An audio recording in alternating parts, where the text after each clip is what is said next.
Hello students, welcome back to learn with me YouTube channel. Students, ಈ ದಿನ ನಾವು first PUCಯ ವಚನಗಳು ಇದರಲ್ಲಿ ಅಲ್ಲಮ ಪ್ರಭು ಈ ವಚನದ ಭಾಷಾಭ್ಯಾಸವನ್ನು ನಾವೀ ದಿನ ಈ ವಿಡಿಯೋದಲ್ಲಿ ನೋಡೋಣ. ಫಸ್ಟ್ ಮೈನ್ ಸಂದರ್ಭ ಸೂಚಿಸಿ ಸ್ವಾರಸ್ಯವನ್ನು ವಿವರಿಸಿ.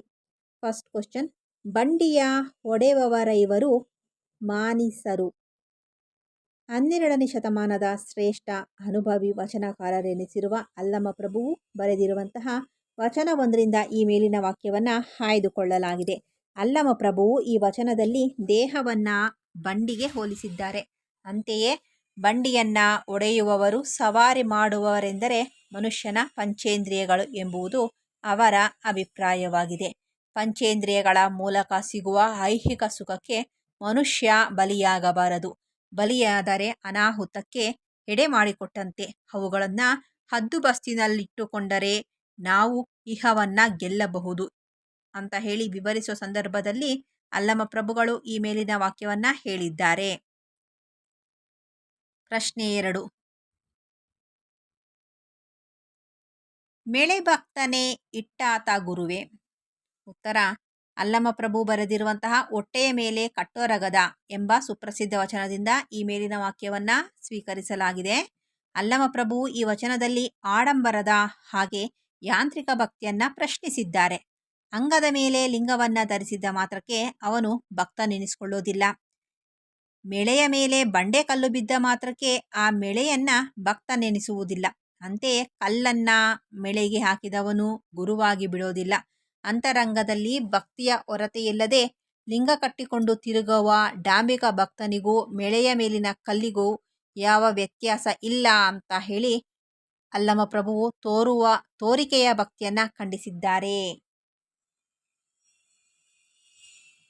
ಅಷ್ಟೇ ಮಾತ್ರವಲ್ಲ, ಅಂತರಂಗದ ನಿಜವಾದ ಭಕ್ತಿಯ ಅಗತ್ಯವನ್ನ ಒತ್ತಿ ಹೇಳಿದ್ದಾರೆ. ನೆಕ್ಸ್ಟ್, ನೀ ದೇವನಾದಡೆ ಎನ್ನನೇಕೆ ಸಲಹೆ. ಉತ್ತರ, ಅಲ್ಲಮ ಪ್ರಭುಗಳು ಬರೆದಿರುವಂತಹ ನಾ ದೇವನಲ್ಲದೆ ನೀ ದೇವನೇ ಎಂಬ ವಚನದಿಂದ ಈ ಮೇಲಿನ ವಾಕ್ಯವನ್ನು ಆಯ್ದುಕೊಳ್ಳಲಾಗಿದೆ. ದೇವರನ್ನೇ ಪ್ರಶ್ನಿಸುವ ನಾನೇ ದೇವರೆನ್ನುವ ಧೈರ್ಯವನ್ನ ಈ ವಚನದಲ್ಲಿ ಅಲ್ಲಮ ಪ್ರಭುಗಳು ತೋರಿದ್ದಾರೆ. ದೇವರ ಕೆಲಸ ಎಲ್ಲರನ್ನ ಸಲಹಬೇಕಾದುದು, ಆದರೆ ದೇವರು ನನ್ನನ್ನು ಸಲಹಲಿಲ್ಲ. ನಾನೇ ಹಸಿವೆ ನೀರಾಡಿಕೆಗಳನ್ನು ಪೂರೈಸಿಕೊಳ್ತಾ ಇರೋದ್ರಿಂದ ನಾನೇ ದೇವರು.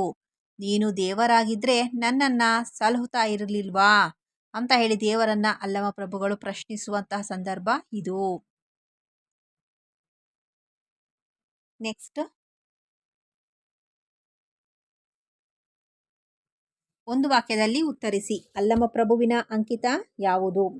ಉತ್ತರ, ಗುಹೇಶ್ವರ ಎಂಬುದು ಅಲ್ಲಮ ಪ್ರಭುವಿನ ವಚನಗಳ ಅಂಕಿತವಾಗಿದೆ. ಕಾಲುಗಳನ್ನು ಯಾವುದಕ್ಕೆ ಹೋಲಿಸಲಾಗಿದೆ? ಕಾಲುಗಳನ್ನು ದೇಹವೆಂಬ ಬಂಡಿಯ ಗಾಲಿಗಳಿಗೆ ಹೋಲಿಸಲಾಗಿದೆ. ಪ್ರಶ್ನೆ 3, ದೇಹವೆಂಬುದು ಏನು?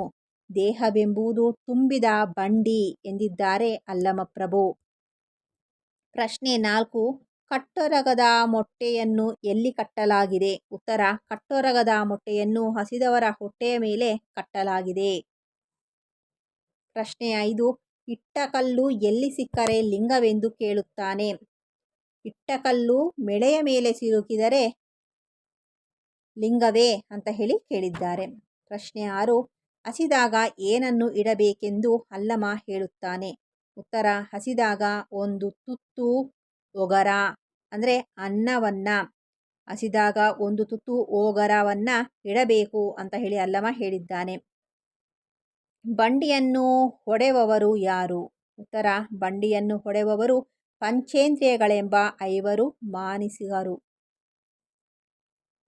ಎಂಥವರನ್ನ ಕಂಡು ನಾಚುವುದಾಗಿ ಪ್ರಭು ಹೇಳಿದ್ದಾರೆ? ತೋರಿಕೆಯ ಭಕ್ತಿಗೆ ಲಿಂಗ ಧರಿಸಿ ಓಡಾಡುವವರನ್ನ ಕಂಡು ನಾಚುವುದಾಗಿ ಪ್ರಭುವು ಹೇಳಿದ್ದಾರೆ. ದೇವನಾಗಿದ್ದರೆ ಏನು ಮಾಡಬೇಕೆಂದು ಪ್ರಭುಗಳ ಅಪೇಕ್ಷೆ.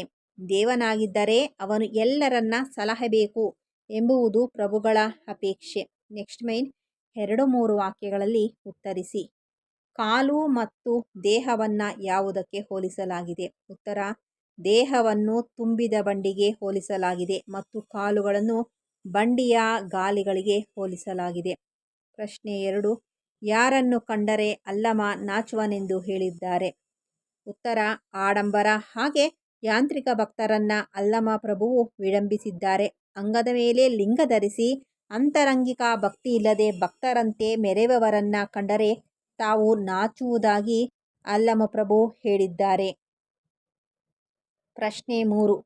ಅಲ್ಲಮ ಏನನ್ನು ನೀಡುವುದರಿಂದ ನಾ ದೇವ ಎಂದು ಹೇಳುತ್ತಾರೆ? ದೇಹ ನೀರಡಿಕೆಗೆ ಒಳಗಾದಾಗ ಆರೈದು ಕುಡಿತೆ.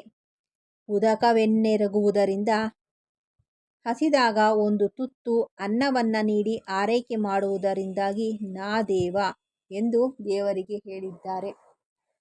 5-6 ವಾಕ್ಯಗಳಲ್ಲಿ ಉತ್ತರಿಸಿ. ದೇಹವೆಂಬ ಬಂಡಿಯನ್ನು ಹೇಗೆ ನಡೆಸಬೇಕೆಂದು ತಿಳಿಸಲಾಗಿದೆ.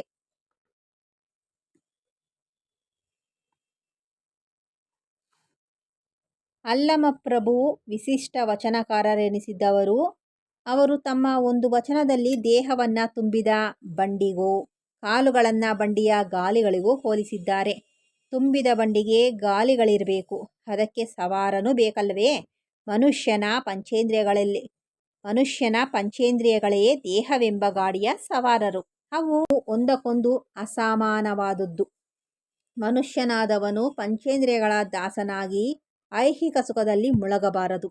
ಹೀಗೆ ಮಾಡಿದರೆ ಅವನ ವ್ಯಕ್ತಿತ್ವ ಅಧಪತನಗೊಳ್ಳುತ್ತದೆ. ಪಂಚೇಂದ್ರಿಯಗಳನ್ನು ಹದ್ದುಬಸ್ತಿನಲ್ಲಿಟ್ಟುಕೊಂಡು ಸಂಯಮದಿಂದ ಬಾಳುವೆ ಮಾಡಬೇಕು.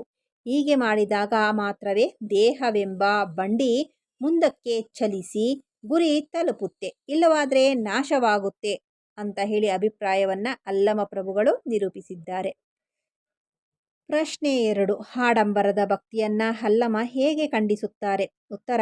ಆಡಂಬರದ ಭಕ್ತಿಯನ್ನ ಅಲ್ಲಮ ಪ್ರಭುವು ಹೊಟ್ಟೆ ಮೇಲೆ ಕಟ್ಟೊರಗದ ಮೊಟ್ಟೆಯ ಕಟ್ಟಿ ಎಂಬ ವಚನದಲ್ಲಿ ತೀಕ್ಷ್ಣವಾಗಿ ವಿಡಂಬಿಸಿದ್ದಾರೆ. ಹಸಿವಾದವನಿಗೆ ಹೊಟ್ಟೆಯ ಒಳಭಾಗಕ್ಕೆ ಆಹಾರವನ್ನ ಪೂರೈಸಬೇಕೇ ಹೊರತು ಹಸಿದವನ ಹೊಟ್ಟೆಗೆ ರುಚಿಯಾದ ಭಕ್ಷ್ಯದ ಪೊಟ್ಟಣವನ್ನ ಕಟ್ಟಿದರೆ ಅವನ ಹಸಿವೆ ಅನ್ನೋದು ನೀಗೋದಿಲ್ಲ. ಇದರಂತೆ ನಿಜವಾದಂಥ ಭಕ್ತಿ ಅನ್ನೋದು ಮನುಷ್ಯನ ಮನಸ್ಸಿನಲ್ಲಿ ಇರಬೇಕು. ಅಂತರಂಗದ ಭಕ್ತಿ ಮುಖ್ಯ ಹೊರತು ತೋರಿಕೆಗೆ ಲಿಂಗವನ್ನ ಅಂಗದಲ್ಲಿ ಧರಿಸ್ಕೊಂಡು ತಿರುಗಾಡೋದ್ರಿಂದ ಅವನು ನಿಜ ಭಕ್ತ ಎನ್ನೋದಕ್ಕೆ ಆಗೋದಿಲ್ಲ. ಅವನ ಅಂಗದ ಮೇಲೆ ಇರುವಂತಹ ಲಿಂಗ ಮೆಳೆಯ ಮೇಲೆ ಕಲ್ಲಿದ್ದಂತೆ. ಇಟ್ಟ ಕಲ್ಲು ಮೆಳೆಯನ್ನ ಭಕ್ತನಾಗಿಸೋದಿಲ್ಲ.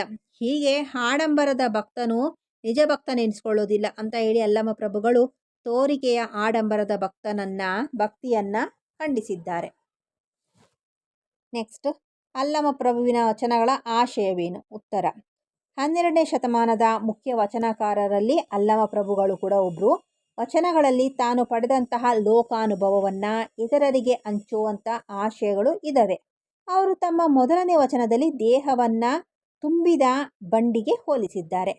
ಅಷ್ಟೇ ಅಲ್ಲದೆ ದೇಹವೆಂಬ ಬಂಡಿಯನ್ನು ಸವಾರಿ ಮಾಡುವಂಥ ಪಂಚೇಂದ್ರಿಯಗಳನ್ನು ನಿಯಂತ್ರಣದಲ್ಲಿ ಇಟ್ಟುಕೊಳ್ಳದೇ ಇದ್ದರೆ ಮನುಷ್ಯ ವಿನಾಶದ ಅಂಚಿಗೆ ಸಾಗುತ್ತಾನೆ ಅಂತ ಹೇಳಿದ್ದಾರೆ.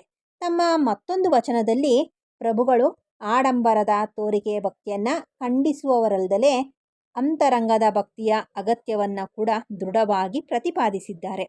ನಮ್ಮನ್ನ ಸಲಹುವಂತಹ ದೈವದ ಬಗ್ಗೆ ಮಾರ್ಮಿಕವಾಗಿ ಕೂಡ ಅವರು ಹೇಳಿದ್ದಾರೆ. ದುಡಿದು ತಿನ್ನುವ ಅನ್ನವನ್ನು ಸಂಪಾದಿಸುವಂತಹ ಕಾಯಕದ ದಾರಿಯನ್ನು ದೇವರಿಗೆ ಸಾರಿದ್ದಾರೆ. ಹೀಗೆ ಪ್ರಭುವು ತಮ್ಮ ವಚನದಲ್ಲಿ ಸಮಾಜದ ಸ್ವಾಸ್ಥ್ಯವನ್ನು ಆಶಯವಾಗಿಸಿ ಇಟ್ಕೊಂಡಿದ್ದಾರೆ ಅಂತಲೇ ಹೇಳ್ಬೋದು.